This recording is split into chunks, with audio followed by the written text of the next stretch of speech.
नमस्कार बच्चों।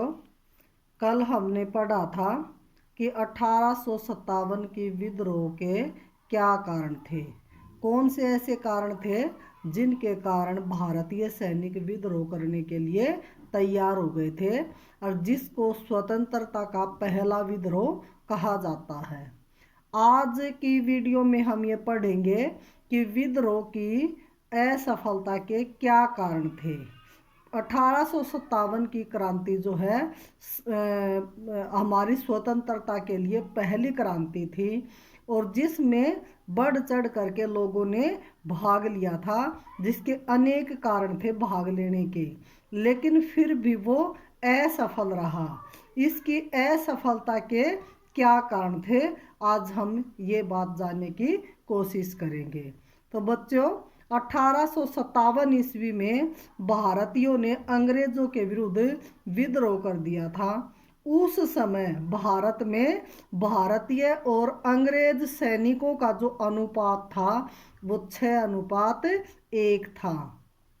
भारतीयों में अंग्रेजों से स्वतंत्रता प्राप्त करने के लिए उस समय एक जोश भरा हुआ था, इसलिए उन्होंने अंग्रेजों का के विरुद्ध विद्रोह करने का जो योजना है वो बनाई थी। लेकिन ये योजना उनकी सफल नहीं हो पाई, जिसके लिए बहुत से कारण उत्तरदायी हैं। उनमें सबसे पहला कारण है विद्रोह निश्चित समय से पहले शुरू हो गया था। जो नाना साहब थे और अन्य जो नेता थे, उन्होंने विद्रोह करने के लिए 31 मई 1857 का जो दिन है वो निश्चित किया था। लेकिन उस दिन से पहले ही बैरकपुर में 29 मार्च 1857 को और मेरठ में 10 मई 1857 को ये विद्रोह शुरू हो गया। विद्रोह के समय से पहले शुरू होने के कारण ये भारतीय जो तैयारी कर रहे थे वो पूर्ण रूप से पहले तैयार नहीं थे।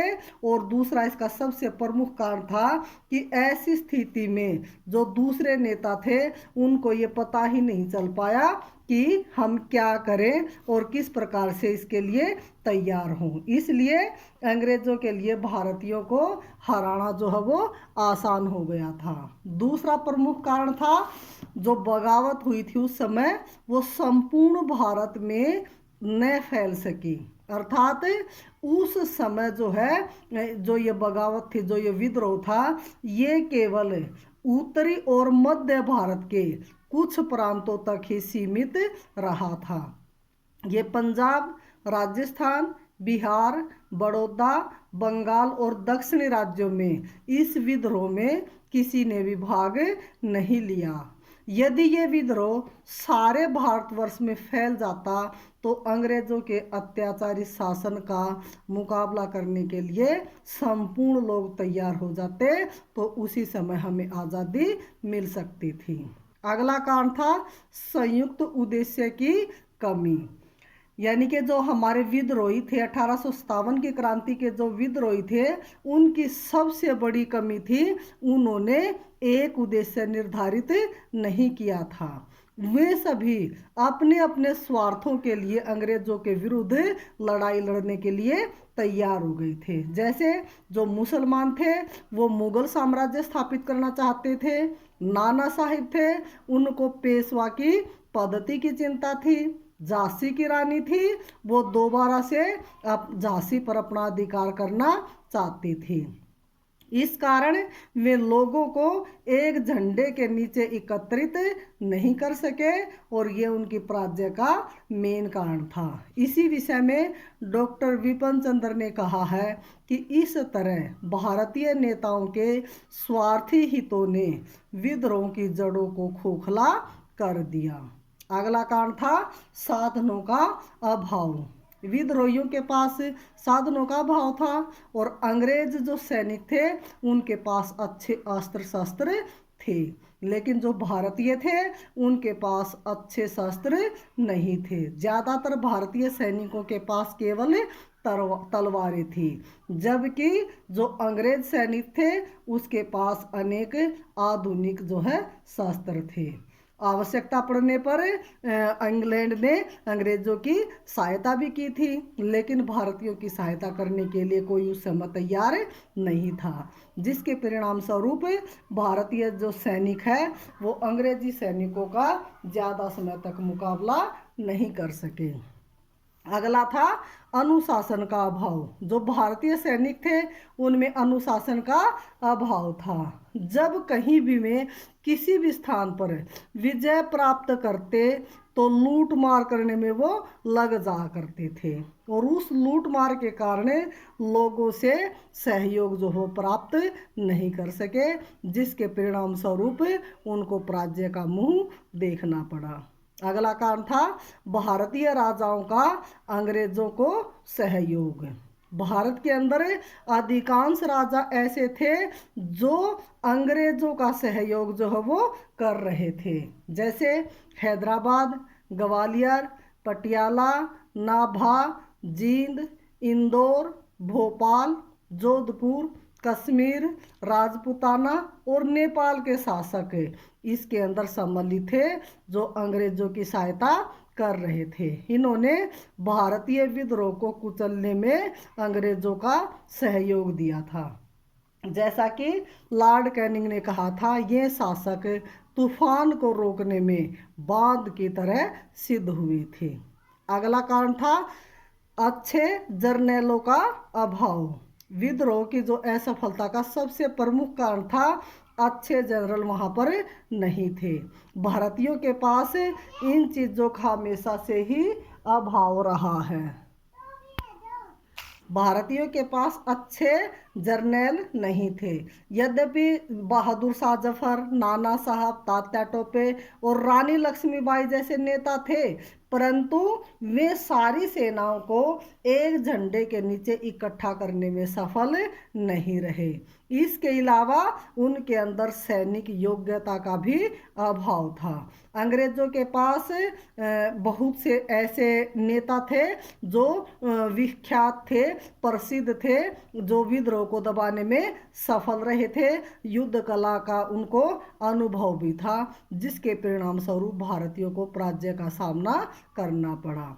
अगला कारण था यातायात और संचार के साधनों का अभाव।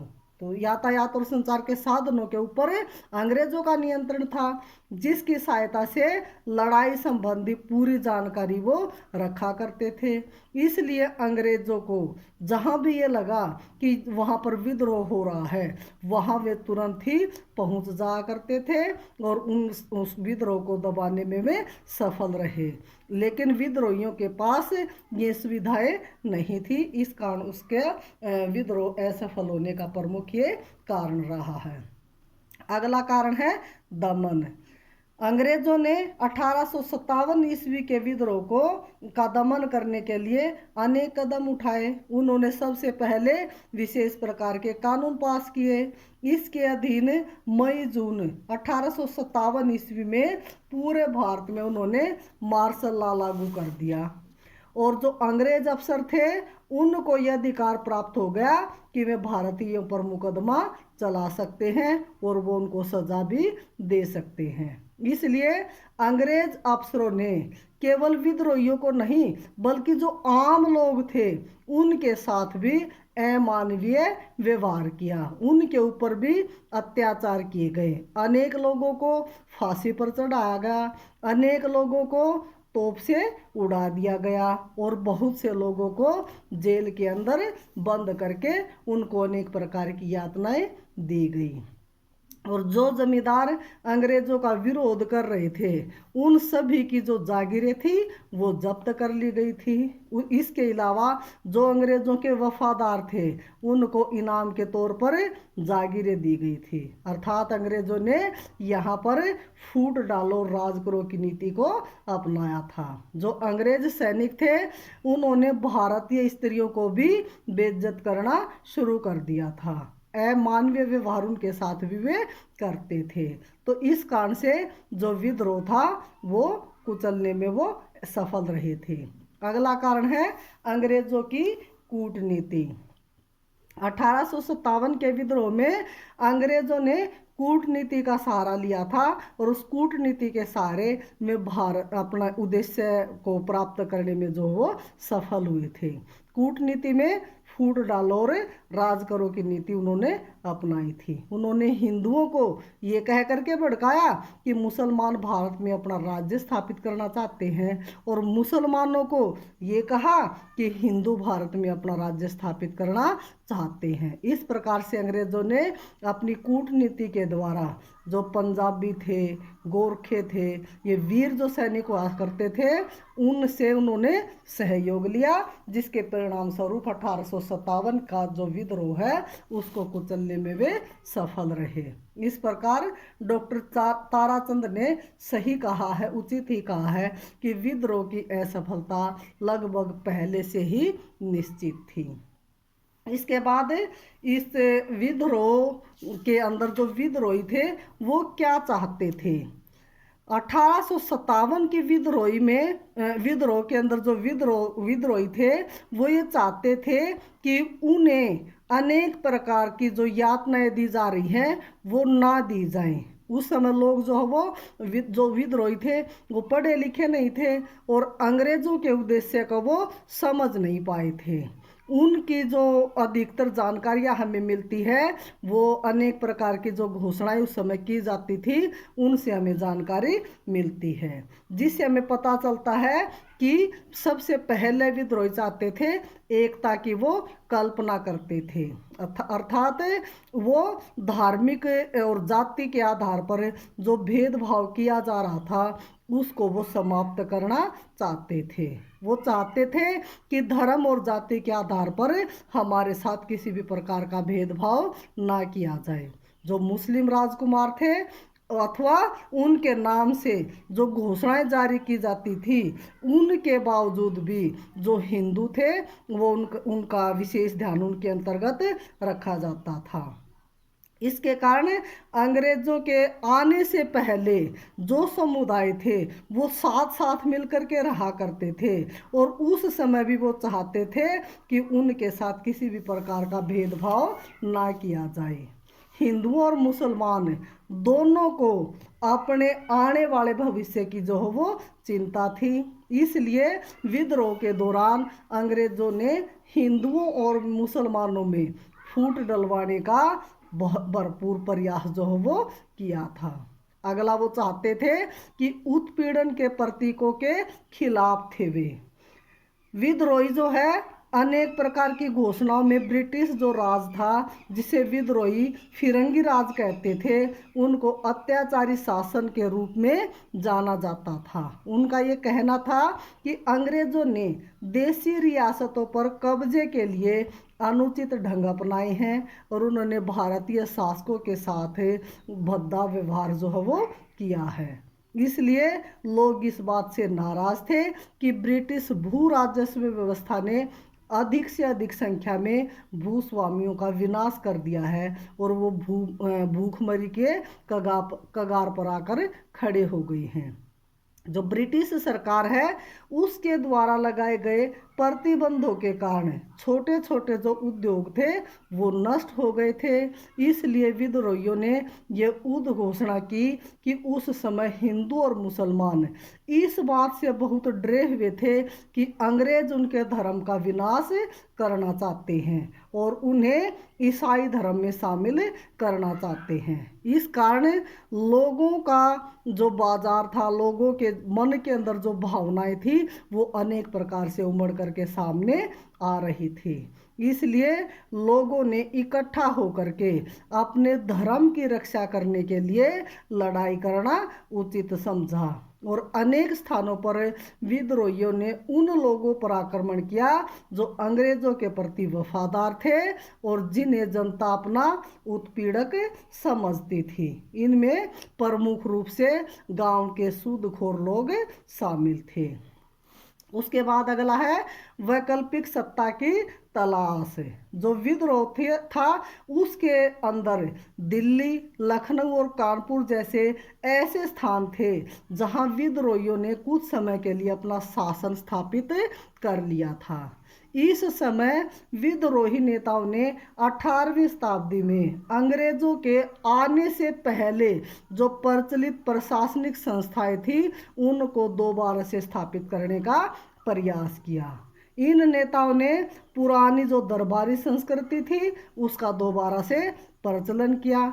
अनेक पदों पर नियुक्तियां भी की गई और भू राजस्वों को एकत्रित करने का प्रबंध भी किया गया। सैनिकों को वेतन देने की भी व्यवस्था की गई और लूट मार बंद करने के आदेश भी दिए गए। इसके साथ ही अंग्रेजों के विरुद्ध युद्ध जारी रखने की योजनाएं भी बनाई गई और सेना की कमान जो है किसे सौंपी जाए इस बात का निर्णय भी लिया गया। इसलिए इन सभी प्रयासों में विद्रोही जो है 1800 शताब्दी के मुगल जगत से प्रेरणा उन्होंने ली, मुगल काल से उन्होंने प्रेरणा ली।